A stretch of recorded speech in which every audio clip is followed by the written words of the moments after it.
Warning, the views and beliefs in the following program does not reflect the views of Boom Broadcasting.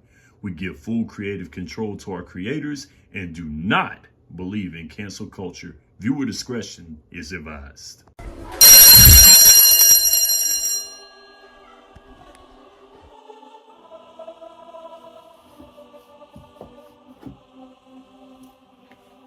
Oh, hello. Welcome to QuickHits University. I'm your professor, Mr. Smith. Today's lesson will be short and sweet. I know school is not in session yet, but you're never too young or old to learn something new. Today's lesson will have some geography and some history involved. So let's go ahead and get into it, shall we? Now, there are 7 continents in the world. Our continent, North America. Below us, South America. Even lower, Antarctica. And as we travel north, Australia, Europe, Asia, and Africa. Let's stay with Africa for a little while, shall we? Africa is the second largest country in the world next to Asia. It contains an enormous wealth of gems, metallic ores, precious metals, and fossil fuels. Africa is home to 54 countries. One of those countries is a country named Algeria. Algeria is located in North Africa. 4/5 of Algeria is covered by the Sahara Desert. The whole country, their predominant language is Arabic, and their main religion is Islam. Algeria made waves during a boxing match in the 2024 Olympic Games in Paris. Algerian boxer Aman Khalif won convincingly after an Italian boxer, Angela Carini, withdrew after only 46 seconds of competition. Carini claimed that Khalif hit her harder than anyone has ever hit her. Now, in the sport of boxing, 2 things happen. The other boxer is going to throw a punch, and you must avoid getting punched. Moving forward, judging by Khalif's stature and her appearance, many people believed she was trans. Although her lifestyle, her passport, and her birth certificate suggested otherwise, and the fact that she never once even said that she was transgender said otherwise. Also, the LGBTQ lifestyle has been banned in Algeria and is punishable by law, has been since 1966. That says otherwise. In conclusion, Khalif is a woman. Boxing is a contact sport that could get you injured. Your homework assignment is understand that social media is a fantasy world. Go in there. Have fun. Get out. Don't stay in there too long. There's a whole big world out there. Time for you to discover it. Any questions? Class dismissed.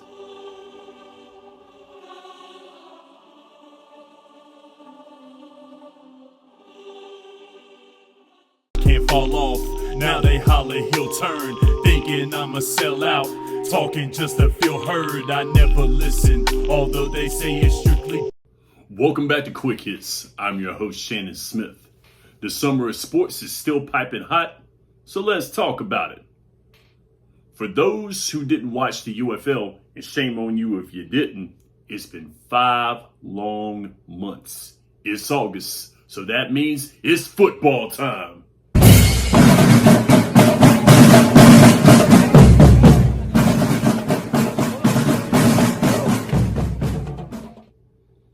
College is starting back up, and the NFL began just last week. Shout out to the Pro Football Hall of Fame inductees for the year 2024. Watching these great men be immortalized in Canton made me feel so proud and old. Back in my day, this is when they played real football. We had men like Randy Gradishaw played in that 70s and 80s with that Denver Broncos squad. Then we go into later with these young men, Dwight Freeney. He was a beast, strong man on that defensive end with those Indianapolis Colts. Then you got Patrick Willis. Shame he didn't play as long as he did on that 49er defense. Julius Peppers, he played football and basketball in college for those wonderful Tar Heels. Wonderful player, strong man, fast man. The Panthers ain't been the same since he's been on that team. Then you had Mongo. Mongo was so strong. He played football and he was a professional wrestler. Any man that can win a Super Bowl and then be a horseman, he's got to be great. He's one of the best. Then Andre Johnson, when receivers were men, he muscled cornerbacks easily, strong as could be. And then Devin Hester, probably one of the greatest return men that's ever lived. You blink, he's on the other side of the field. He knows how to be shifty. He's such a great man. I tell you what, it seems like yesterday used to watch play. Seems like yesterday. Now, what was I talking about? Oh yeah, back then we played real football. Now I gotta go. Have me some Metamucil. Go to bed. Good night, everyone. Who am I talking to? Oh yeah, sure. Good night. Considering the fact that Devin Hester, one of the most polarizing return men in the NFL in many, many years, and quite possibly all time, was enshrined in Canton, Ohio, let's talk about these rule changes on the kickoff, shall we? Now, the onside kick is for the trailing team only. It has to be shouted out by the trailing team, and it can only be done in the fourth quarter. Also, keep in mind that the kickoff team that's kicking the ball to the return team cannot advance until the return man advances the ball.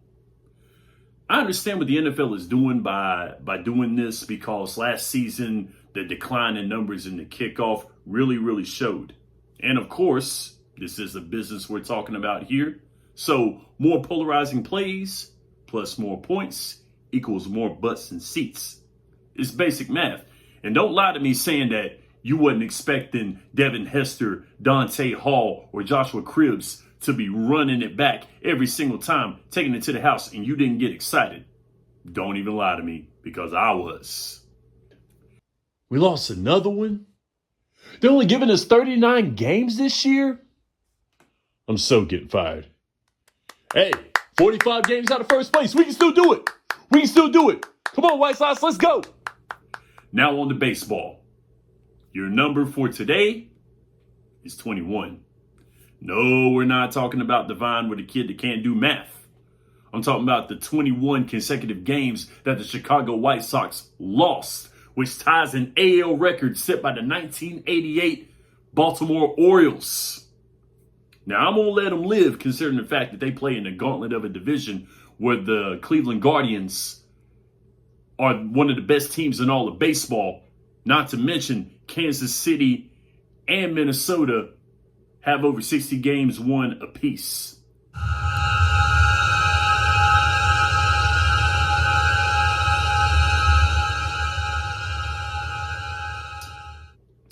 Who am I kidding?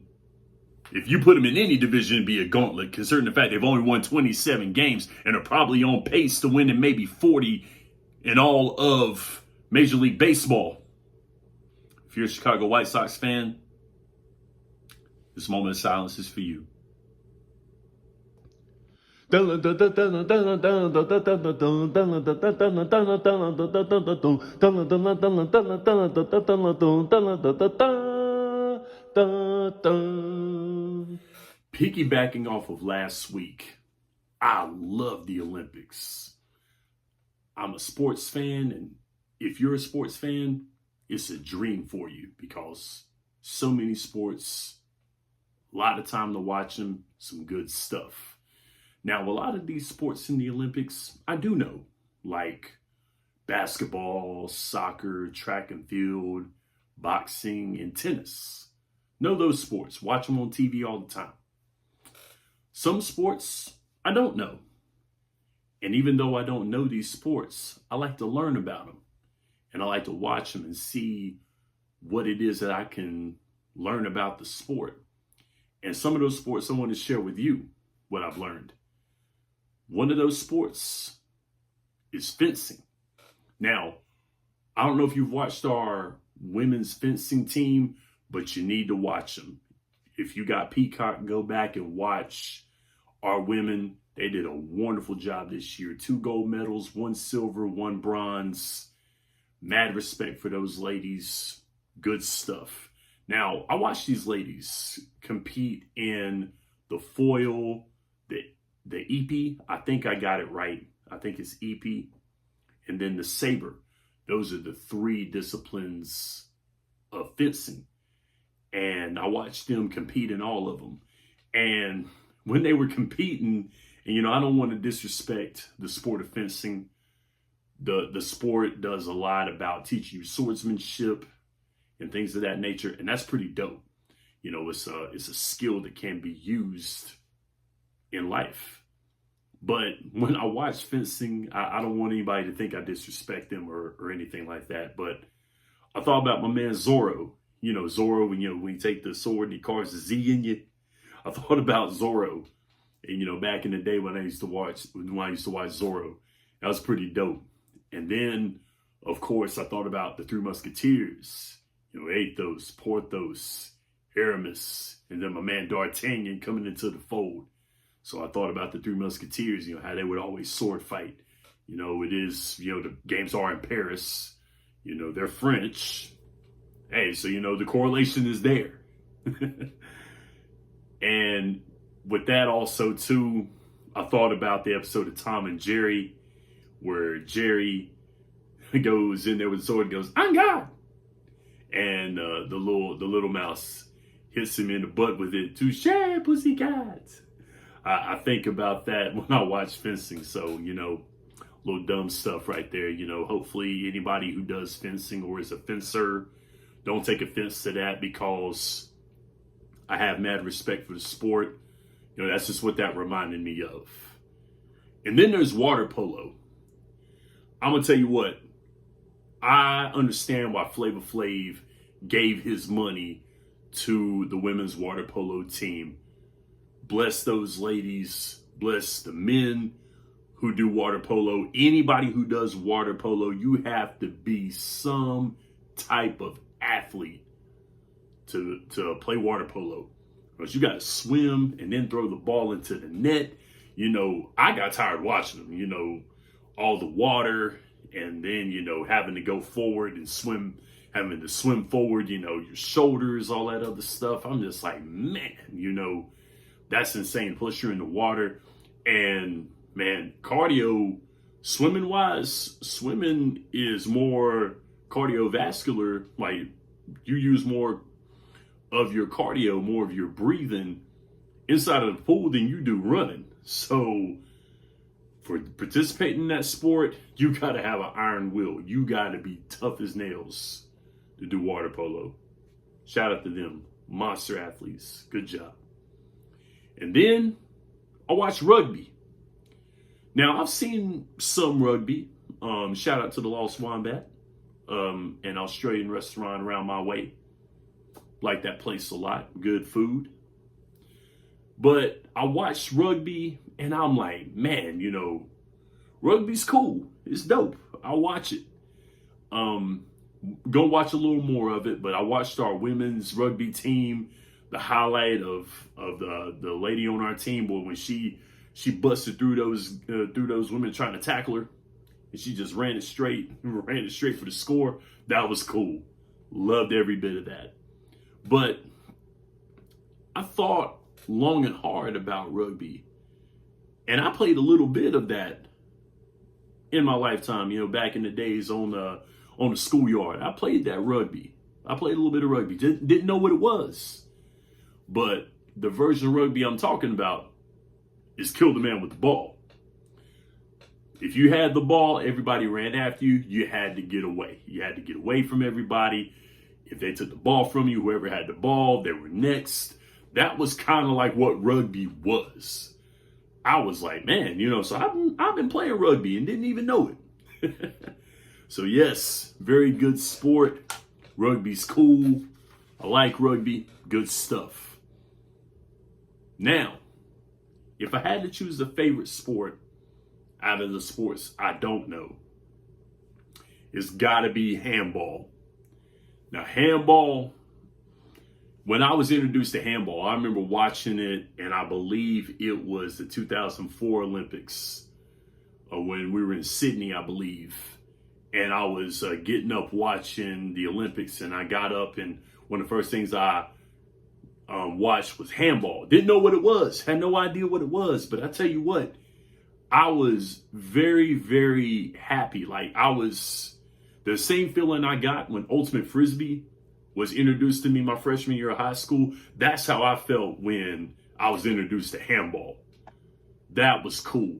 The reason why I thought handball was cool is because I could see myself playing this. I was like, you know what? If they had a handball team, I'd have went out for it. I'd have tried to play it.